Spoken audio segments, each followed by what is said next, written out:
안녕하세요. 양천공동체 식구 여러분, 이비호 목사 인사드립니다. 한 주간도 잘 지내셨나요? 열심히 새벽 기도하시고 열심히 통독하시고 계시죠? 오늘 날씨가 추워졌습니다. 몸 조심하시고 몸 따뜻하게 해주세요.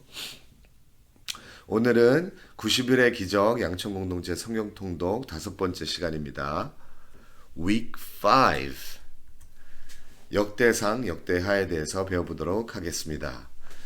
역대상, 역대하는 First, Second Chronicle는 통독할 때 두 번째로 어려운 산인 거예요. 첫 번째로 어려웠던 거는 출애굽기 후반부터 레위기서가 읽기가 굉장히 힘들었죠. 제사법에 대해서 나오고 그렇지만 그 다음에 지나가면 민수기부터는 열왕기 하까지는 또 스토리가 쭉 전개되면서 너무너무 재밌어요. 읽기가 편하고. 그런데 이제 역대가 끝나고 역대상부터 읽기가 또 힘들어집니다. 역대상부터 족보의 얘기가 나오면서 많은 이스라엘 사람 이름이 나오면서 이것을 읽어야 되나 아니면은 뛰어넘어서 계속 가야 되나 그런 유혹이 들죠. 그렇지만 쭉 읽으시고 이 내용이 도움이 됐으면 좋겠어요. 아, 족보가 이래서 쓰여진 거구나. 왜 이렇게 구구절절히 이름을 얘기하는지 알겠다. 이렇게 이해하셨으면 좋겠어요. 역대 상하는 사무엘 상하와 열왕기 상하 내용 면에서 한 70에서 80% 비슷하고요. 그렇지만 역대 상하는 내용은 비슷하지만 저자가 다르기 때문에 보는 관점이 달라요. 사무엘 상하, 열왕기 상하는 저자가 어, 유대인의 전통에 의하면 사무엘 상하는 사무엘이 쓴 거고 열왕기 상하는 예레미야가 썼다고 해서 그 선지자의 관점에서 본 이스라엘의 역사예요. 그렇지만 이 역대상하는 저자가 유대인의 전통에 의하면 에스라나 느헤미야일 텐데 에스라가 쓴 것 같다라고 하는데 그래서 에스라는 제사장이잖아요. 예, 제사장의 관점에서 본 이스라엘의 역사를 기록한 책이 역대상, 역대하입니다. 시기는 464에서 430 BC, 주전 460에서 기록된 것 같은데 왜냐하면 그 이스라엘이 바벨론의 포로 끌려간 후 70년이 지나고 이제 귀환을 해요. 그 귀환한 다음에 쓰여진 책이에요. 그 귀환한 다음에 바로 쓰여진 책이고 너무너무 더 늦게 쓰여진 책이 아닌 게 더 늦게 쓰여졌으면은 헬레니즘 문화에 많이 인플루언스가 된 것 같아요. 그렇지만 역대 상하에는 헬레니즘 문화에 젖은 단어나 문화가 없습니다. 예를 들어서 신약 성경을 보면 헬레니즘의 유산을 많이 받았어요. 예를 들어서 예수님의 제자 이름이 빌립이잖아요.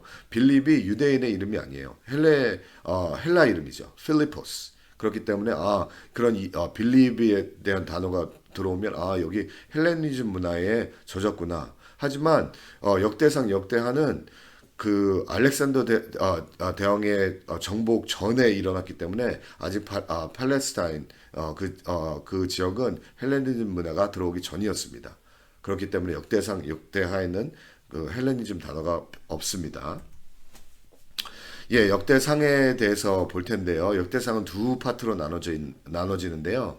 구원 역사의 족보에 대해서 1장부터 10장까지 나오고요. 11장부터 29장까지는 구원 언약의 다윗에 대해서 얘기하고 있습니다. 첫 번째는 구원 역사의 족보입니다. 1장 역대상 1장부터 10장 말씀입니다. 구원을 위한 족보 역대상의 족보가 1장부터 10장까지 쭉 나오는데 이 족보를 왜 읽어야 되나 도대체 너무너무 지루하다 그렇게 생각하시는 분들에게 이게 굉장히 도움이 될 것 같아요. 이 역대 하나님의 말씀을 이 족보로 10장이나 주신 이유가 있어요.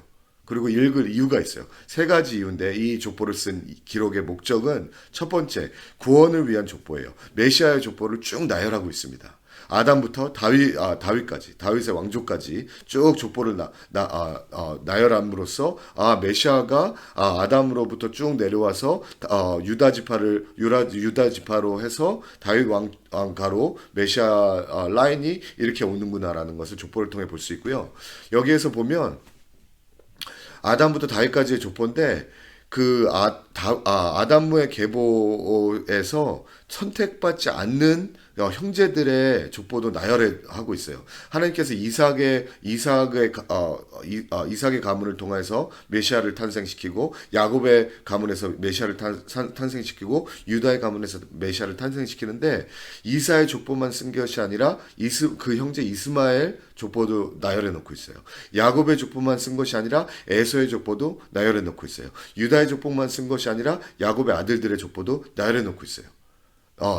역대상 2장 13절 15절 보겠습니다. 이세가 낳은 아들은 맏아들 엘리압, 둘째 아들 아비나다, 셋째 아들 시므아, 넷째 아들 느다넬, 다섯째 아들 라떼, 여섯째 아들 오셈, 일곱째 아들 다윗입니다. 예, 다윗의 족보에서도 형제들 쭉 나열해 놓고 있죠.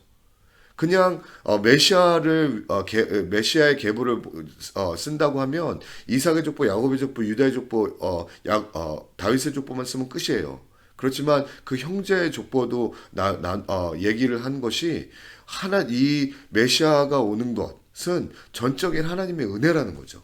예, 하나님의 은혜로 죄 가운데 죽을 수밖에 없는 저희가 하나님께서 주권적으로 한 인류를, 한 계보를 선택하셔서 그 메시아를 그쪽으로 그 선택하신 족속을 통해서 주신다는 거죠. 예, 이삭도 죄인이었고 야곱도 죄인이었고 유다도 죄인이었습니다. 이스마엘, 에서, 야곱과 같이. 그렇지만 이스마엘, 에서를 선택하지 않으시고 이삭과 야곱을 선택하시고, 그리고 야곱의 12아들 가운데서 잘났으면 요셉이 더 잘났죠. 그렇지만 요셉을 선택하지 않으시고 유다를 선택하셔서 죄 많은 다윗 왕을 선택하셔서 메시아가 나온다는 이 은혜의 역사를 보여주시고 있는 거죠.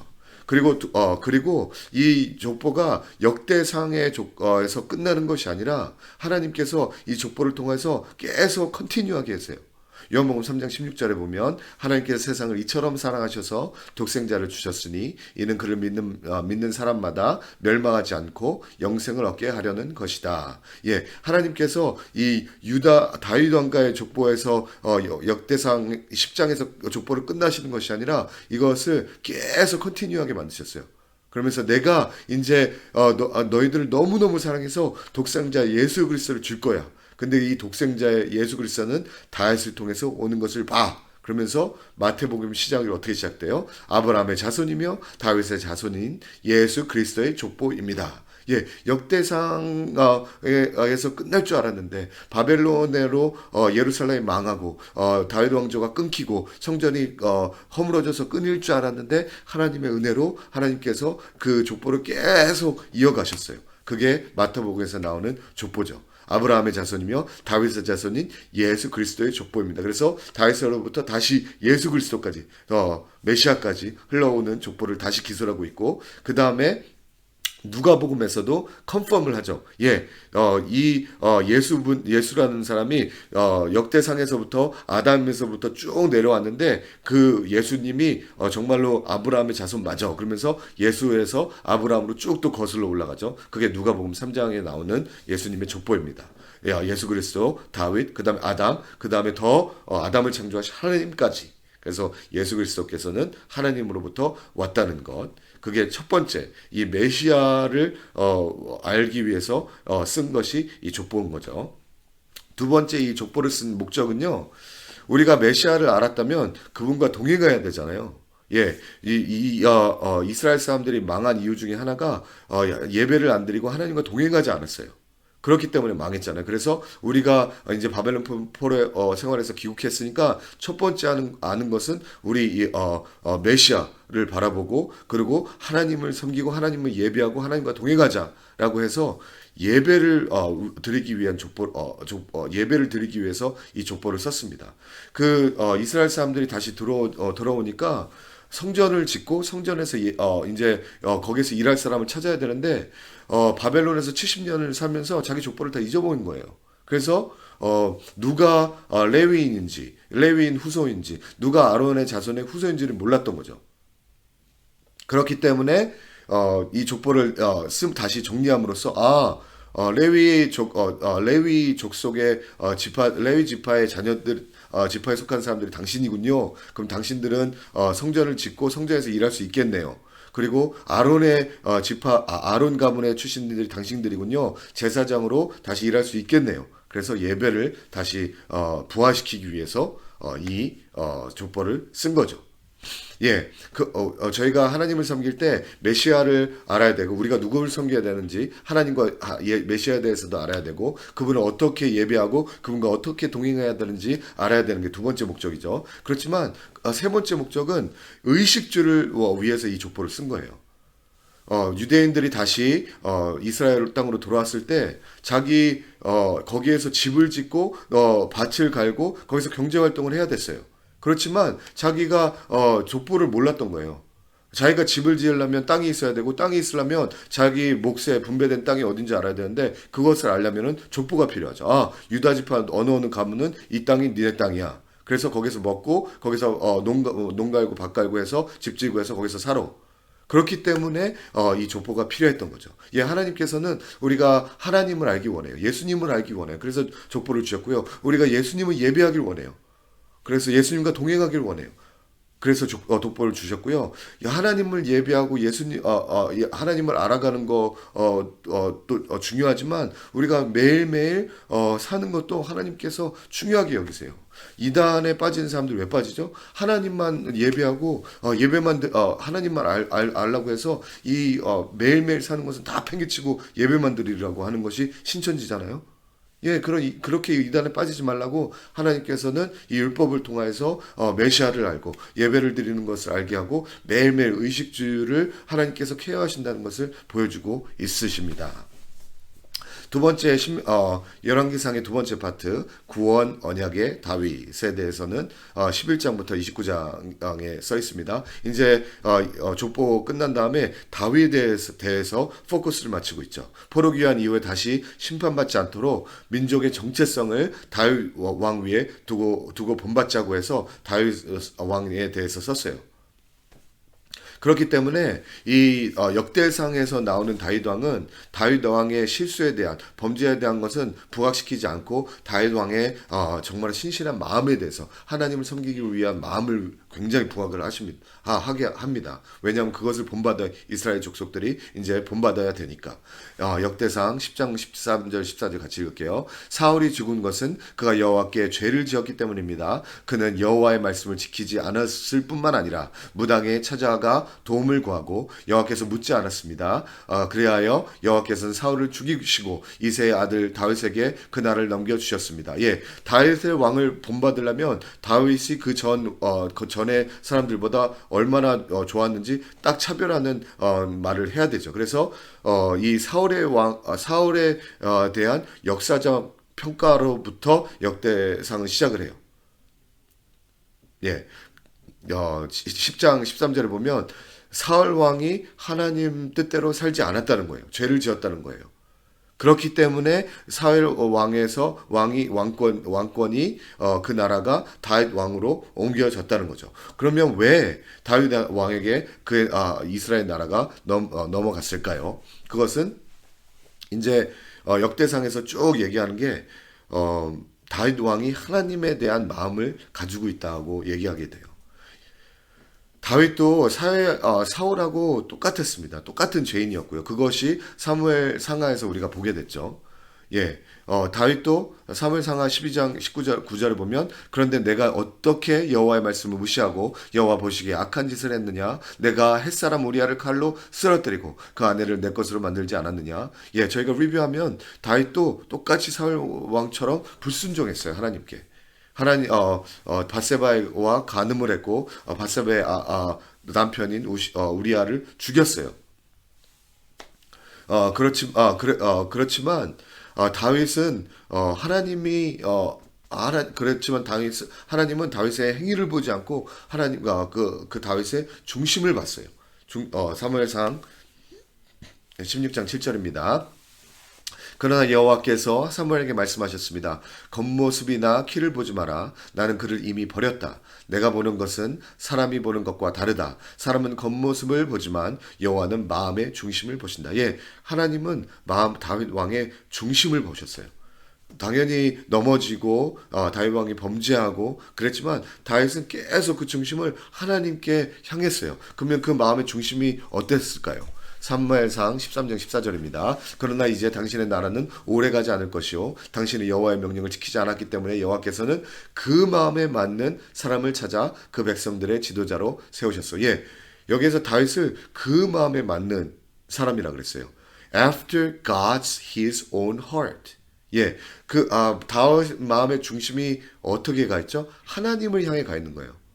당연히 쓰러지고 범죄하고 넘어질지라도 다윗은 항상 그 마음이 하나님께 가 있어요. 어떻게 하면 하나님을 기쁘게 해드릴 수 있을까? 어떻게 하면 내가 하나님을 위해 살 수 있을까? 그걸 평생 동안 그렇게 살아왔던 거죠. 그것을 본받자고 이 역대의 상에서 쓰인 것입니다. 예를 들면은 다윗은 항상 내가 하나님의 성전을 짓고 싶어요. 그러면 하나님이 좋아하시겠죠. 내가 하나님의 법궤가 멀리 있지만 그것을 가까이 옮겨서 하나님과 곁에 있고 싶어요. 그러면 하나님이 좋아하시겠죠. 내가 범죄를 하면 하나님 용서해 주세요. 하나님 마음이 아프셨군요. 이제 내가 회개하고 기도할 테니까 나의 죄를 용서해 주세요. 그러면서 하나님의 마음 을 하나님의 마음에 합당하게 살려고 계속 노력했던 그 중심을 하나님께서 보신 거죠.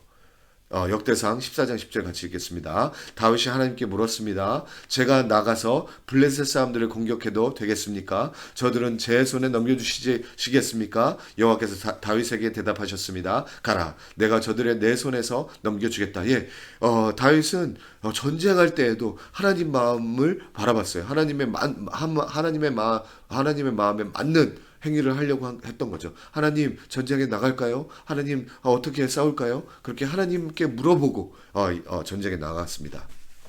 역대상 12장 8절 9절 읽을게요. 갓 사람 가운데 몇몇이 광야에 있는 다윗의 요새로 도망쳐 왔습니다. 그들은 용감한 용사들이었고 전쟁에 나갈 준비가 되어 있었으며 방패와 창을 잘 다룰 수 있었습니다. 그들의 얼굴은 사자 같고 빠르기는 산을 내달리는 사슴과 같았습니다. 에셀의 그 우두머리이고 둘째 오바다, 셋째 엘리압. 예, 여기에 보시면 다윗이 왕이 되기도 전에 사람들이 모였어요. 왜 사람들이 다윗에게 모이기 시작했죠? 왜냐하면 다윗은 그 중심에 하나님을 기쁘게 해드리는 마음이 있었어요. 어, 하나님을 향한 마음이 있었죠. 그 하나님을 향한 마음이 있었기 때문에 하나님께서는 은혜를 베풀어 주셔서 많은 사람들이 다윗의 휘하에 오게 하셨고, 그래서 그 사람을 통해서 전쟁에 이기게 하셨고, 그렇기 때문에 왕의 옹립이 됩니다. 하나님 마음의 중심이 있었기 때문에 그렇게 된 거죠. 예, 우리가 하나님께 사울과 다윗이 다른 것은 사울은 첫 번째만 처음에만 하나님께 마음이 있었어요. 그죠? 하나님 내 영광 돌리고 싶어. 하나님을 기뻐해 드리고 싶어. 내 삶이 그렇게 살기 원해. 그렇지만 나중에는 변질이 돼서 내 안위와 내 왕권과 내가 잘 살려고 하나님을 이용하려고 했던 거죠. 그렇지만 다윗은 계속 넘어짐에도 불구하고 죄를 짐에도 불구하고 나는 하나님을 기뻐해 드리고 싶어. 나는 하나님과 가까이 하고 싶어. 나는 하나님의 기쁨이 되기 원해. 라고 했을 때 하나님께서 그 중심을 보시고 다윗에게 이제 다윗을 선택하셔서 다윗을 통하여서 메시아가 나오게 되는 거죠. 역대상 17장 1절 같이 읽을게요. 다윗이 왕궁에서 살 때 나단 예언자들이 말했습니다. 나는 여기 백항목 왕궁에 사는데 여호와의 언약궤는 정막에 있어. 예, 여기서도 보시죠. 나는 이렇게 좋은 백항목 왕궁에 사는데 여호와의 법궤 하나님은 저기 바깥에 있습니다. 그래서 하나님의 집을 짓고 싶어요. 하나님을 기쁘시게 해드리고 싶어요. 라고 하니까 하나님이 뭐라 그래요? 대상 17장 10절부터 12절. 여호와께서 친히 너를 위해 집을 세우실 것이다. 내 날이 다 돼 내 조상들에게 갈 때가 되면 내가 내 자손을 일으켜 내 뒤에 있게 할 것이다. 내 아들 가운데 하나를 왕으로 세우고 내가 그의 나라를 굳세게 할 것이다. 그는 나를 위해서 집을 세울 것이다. 그리고 나는 그의 왕위를 영원히 굳게 세울 것이다. 예. 다윗의 마음이 하나님으로 향하겠고 나는 하나님의 영광을 위해 살고 싶어. 하나님을 기쁘게 해드리고 싶어. 그게 나의 바람이야. 내가 가지고 있는 유일한 바람이야 라고 했을 때 하나님이 그 마음을 보셨어요. 그러면서 하나님도 다윗에게 그 마음을 전하세요. 네가 너의 마음이 나를 향하고 있어? 나의 마음도 다윗 너에게 향하고 있어. 네가 나를 위해서 집을 지어주고 싶어? 성전을 건축해주고 싶어? 아니야. 그 마음 너무너무 고마워. 내가 너를 위해서 집을 지어줄게. 너의 집을 지어줄게. 라고 하면서 네 자손 가운데 한 명이 태어나서 그가 나 집을 지을 거야. 영원한 집을 지을 거야. 그리고 너의 왕이 너의 나라가 영원할 것이며 너의 집이 영원할 거야. 라고 얘기를 해주시는 거죠. 역대상 22장 9절 10절에 보아라 내가 한 아들이 태어날 것이다. 그는 평안의 사람이 될 것이다. 내가 그에게 사방에 있는 그 모든 적들에게 평안을 안겨줄 것이다. 그의 이름은 솔로몬이니 내가 그가 살아있는 동안 이스라엘의 평화와 안정을 줄 것이다. 그가 바로 내 이름을 위해 집을 지을 사람이다. 예, 하나님께서는요 다윗이 마음에 하나님께 가 있으니까 다윗이 하나님을 생각하니까 하나님도 다윗을 생각해요. 그래, 네가 나를 생각해. 그럼 나도 너를 생각해 줄게. 그러면서 이제 내가 너를 위해서 집을 지어 줄 거야.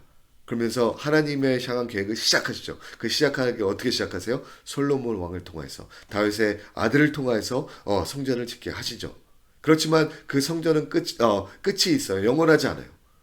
평안의 사람이 될 것이다. 그래서 평안을 안겨줄 그 사람이 솔로몬이 너를 위해서 집을 지어준다 그랬어요. 그래서 솔로몬의 이름이 샬로모에서 나온 거잖아요. 그래서 샬로모 왕이 평강의 왕이 너를 위해서 성전을 지을 거야. 그렇지만 그 성전은 끝이 나죠.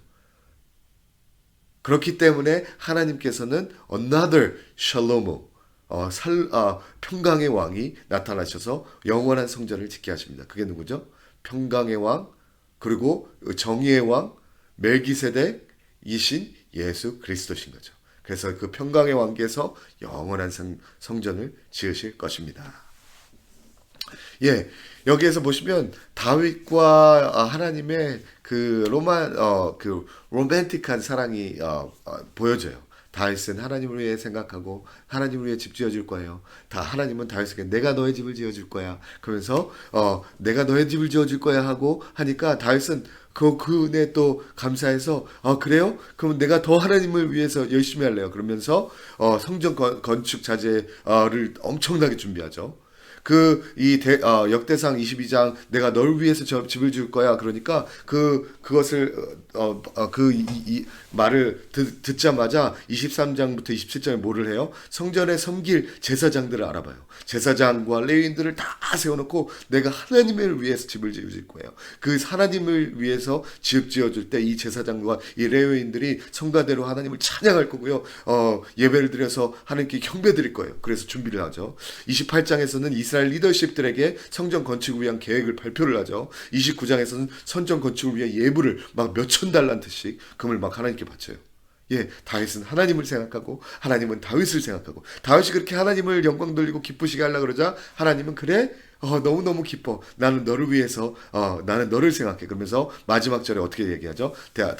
역대상 29장 28절 같이 읽겠습니다. 다윗은 나이가 많이 늙도록 부자였으며 높임을 받고 영예를 누리다가 죽었습니다. 예, 하나님은 끝까지 다윗을 생각하셨어요.